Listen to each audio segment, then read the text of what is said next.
In this video, I just want to talk about some of the greatest Amiga System 3 hits of the 16-bit era. First one is Putty Squad. Now, I only ever played a short demo of this through a magazine cover, and it's hard to pick this game up actually from anywhere these days. I think System 3 made it free on their website, like an ADF file you could download and run through an emulator or something like that, but it's hard to come by. So this is one of the games I'd love to see them repackage or put in a bundle. I'm going to talk about that bundle in a minute. I'd love to hear what you guys think, what kind of bundle of 16-bit Amiga, Commodore, Mega Drive games. Programmed by John Twiddy, of course. And some great artwork. Love this artwork. It's really inspired me to get good at pixel art back in the early 90s. So jump into this. I remember there was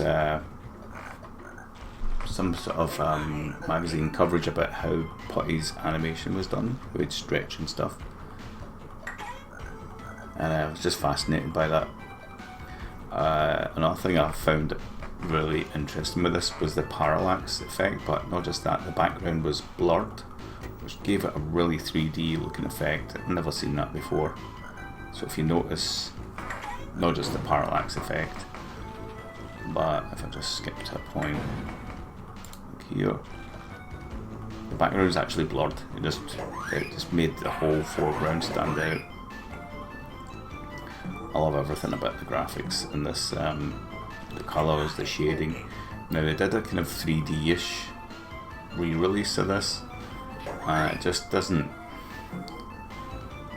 have that same charm as these kind of graphics. I think there was a bit of a fad with 3D for a while, thinking, well, it will help sell a game better in that kind of market, but some things are just designed to be pixel art, and this is one of those games. It just doesn't feel like it would work any other way, just the charm of it, the way it moves and stuff, the squishiness. Yeah, it's hard. It's the colour, the way the colour's done, just something about it. So this looks like so much more fun to play for me. So that's one of the games. Definitely check out this video. Right, next game is, of course, James Pond. Now there's a couple of versions of this. In fact, there's maybe 3. There's like a Mega Drive version, an Amiga version, and this PS2 version. I just picked this up. So this is the James Pond codename Robocod. It doesn't say James Pond 2 or codename Robocod for some reason, but this is the one that's got System 3 and GameWare's logo on it, and they are currently the joint license holders of James Pond. You've probably seen some variations of James Pond come around recently, and a bit of ambiguity of who owns what. It's joint owned as far as I know. Don't quote me on it, but from what I've investigated, I suppose, it looks like it's co-owned. Slightly different things happen here, but this will look familiar. I really like the graphics here, the way they've done more detail in the buildings, but I also like the way it looked originally. Again, it's down to that thing of what you remember the first time you see something. I just find the graphics are more, maybe noisy, but more detailed. I think the Mega Drive was probably similar to this version as well. I don't know for sure, but I'd assume so. Very charming little game, and I just think this version looks great. It's not like what I remember, the Amiga version. This feels like the layout's better. I don't know what they've done, but there's different versions floating about.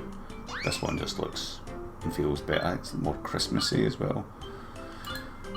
Let's jump forward a bit. Yeah, the graphics in this are nice. I'd love to fire this up and play it, but I don't have a PS2. I'm going to try and grab a PS2 from somewhere. But yeah, that's that. So James Bond 2, and of course this is the version I played, the Amiga version. Remember this pretty well.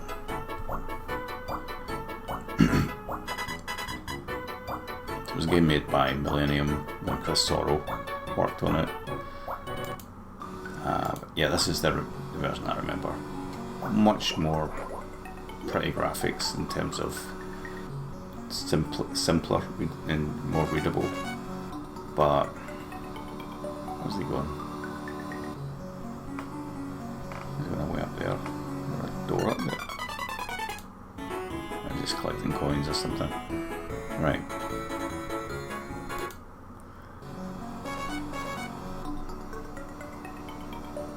Still like a demo.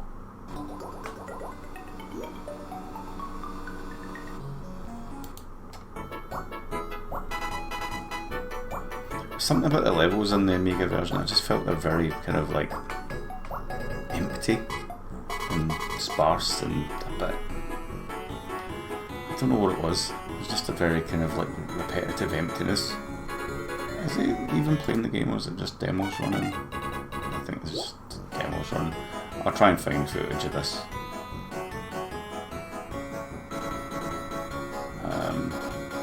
The AGA version was slightly better. Let's do James Bond 2 Amiga AGA.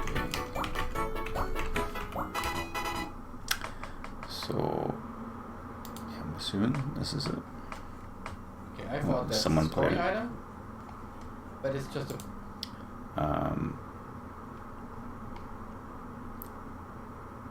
Just watched.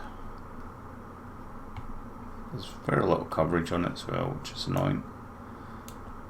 Let's just watch this guy. This is Jake the dog. Okay, there it's locked up. Okay. There we go. They give us points. See, just there's a lot of empty space I found, and weird platforms, and they make it seem things. And just silence. It's just a shame because like the pretty character and the snow effects in the first level and stuff, it just feels like there's nothing in these levels. They're just very empty, but I think sometimes less was more with this. Like it left a lot for the imagination. It just reminds me of a big empty room with, you know, just a bouncy castle in the middle or something. But it was highly addictive, this game. Played it for hours on end. The way the characters look and stuff, I just don't like the claustrophobia of it being just empty space and nothing really interesting. It's definitely not got a lot of verticality in terms of the screen itself. You have to sort of move out of the screen. So there's a lot of space, and I think that's because of it extends and stuff like that. But this version, yeah, I like it because it was the one I played, but I do like the look of the PS2 version. So the next game I think would be great as part of a pack would be obviously Foremost Quest.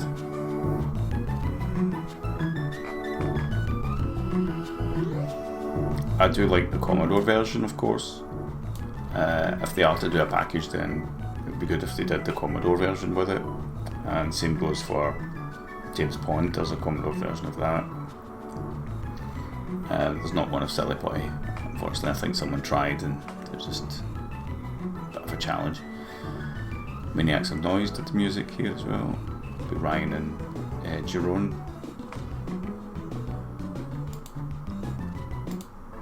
Right, let's get on with it.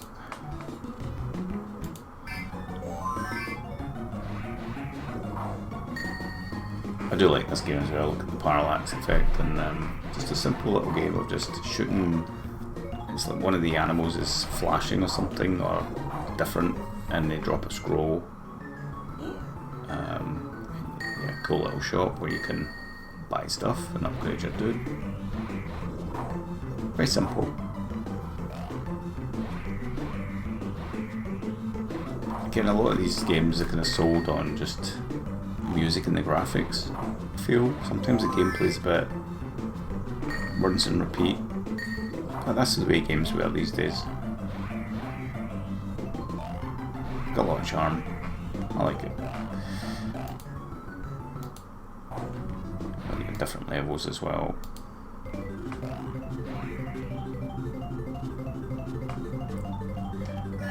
Of course, the music on the Commodore versus the Amiga are quite similar. I actually like the Amiga sound. Very similar. Amiga does a good version of it, sort of imitating the Commodore arpeggios. So that's that one. And then finally it's Fuzzball, which I have picked up. I do have Fuzzball right here.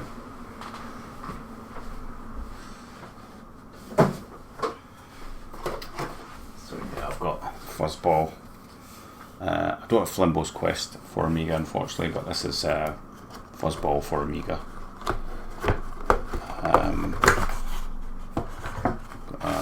Kind of manual. System 3 when they were in Harrow, which is a lot of their games were when they were in Harrow, which isn't far from me actually. It's kind of half an hour away. So discs, introduction disc, which I think is like a skippable demo.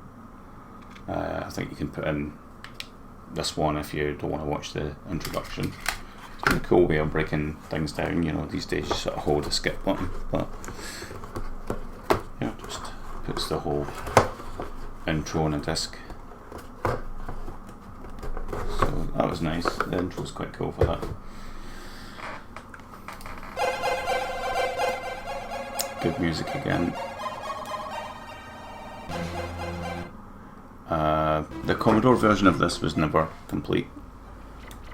I think that's when the Commodore was really dying out and there was no real point to trying to make a game for it, which is understandable. Everything else sort of took over, and the Amiga wasn't far after that, so they managed to finish it for Amiga, and you get this really solid version on Amiga.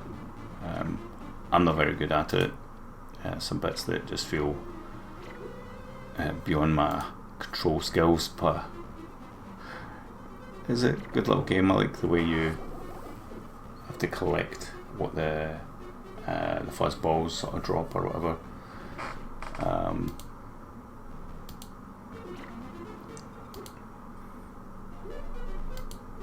Again, that would be a good game to play on a smaller device. So I think that's really it. There might be other games that would be good to see in a bundle of that kind of 16-bit pixel style. Not any of the Last Ninjas, because they've obviously done that. I'll just need to wiki, so it's System 3 wiki, just to see what other games they actually did. Myth would be another good one. That was a good 16-bit version. A lot of people say they prefer Spectrum and Commodore, but I think Myth is a good one, and I suppose you would add in the downgraded 8-bit versions to it. Vendetta, I'm not too sure about Vendetta at all.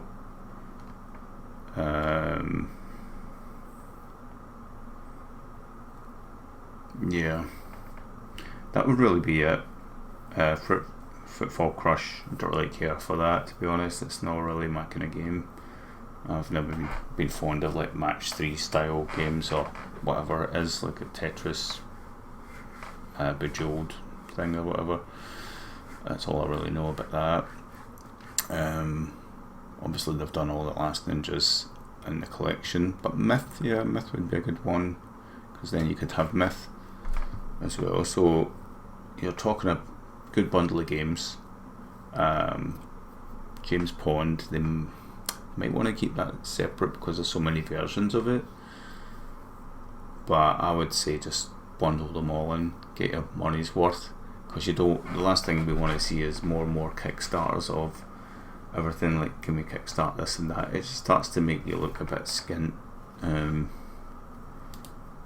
Kickstarter's giving you the money to do these things, not to generate profit. Once you've got the thing out there, then that's when the profit would come. So that's just the way I see it. And obviously they've done a good bundle with the ninjas with Last Ninja Collection, so let's just check that out, just to show you exactly what that is if you've not checked it out. There's a good bunch of games in there. Bonus games, read more. So yeah, you've got Last Ninja, 1, 2, 3, Remix, International Karate, IK, and Backup Night. So it's like the fighting martial arts collection, if you like. But since it's predominantly Last Ninja, they can really use that to help sell it for the pure nostalgia side. And you're getting the Amiga version in there as well. All works. We've seen some footage of that working, so yeah, it's all good. And that's coming out in roughly 25 days, so you've got about 3 weeks to wait. Yeah, things like Constructor is mouse driven, so you can't really picture that on a Switch or Steam Deck or anything like that. And the International Karate, since they've already done International Karate in with Last Ninja Collection, they would have included those if they could, but it maybe seems like it's not possible. But they can definitely do Amiga, because that's been proven. So I would say Myth, maybe even the Tusker version. Actually, let me check that. Tusker Amiga. Don't think I was really a fan of Tusker at all. It was a bit I don't know, just outside my scope of the kind of games I like to play.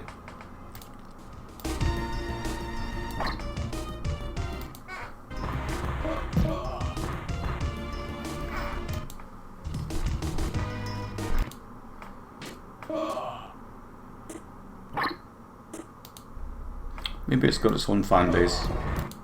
Yeah, don't really know, but graphically it's decent.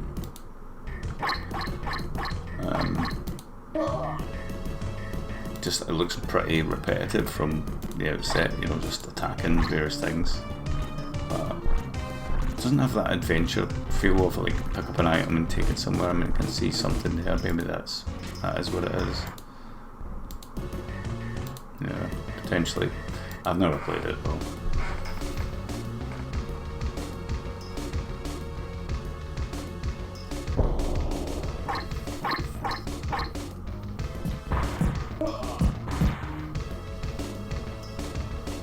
People prefer the C64 version with Matt Gray's music. Yeah, Matt Gray sold stuff just through his music. And some of these are like 6 months ago, primitive looking 8-bit style graphics. I think the graphics kind of could have been better, but you were limited by 32 colours. They're obviously using quite a few for the UI here, which they kind of have to reuse, and 32 colour palette isn't a lot. Memory as well, it gets eaten up very quickly with graphics, so you have to be quite clever about that. You can see they're using like a tile based system with their reusing stuff. Anyway, yeah, compared to their other games that I mentioned before this, don't feel like it fits in that same sort of cartoony nostalgia which is what these other ones are. So yeah, that's my 2 cents about what System 3 should do as their next bundle. What do you guys think? Thanks for watching. Bye.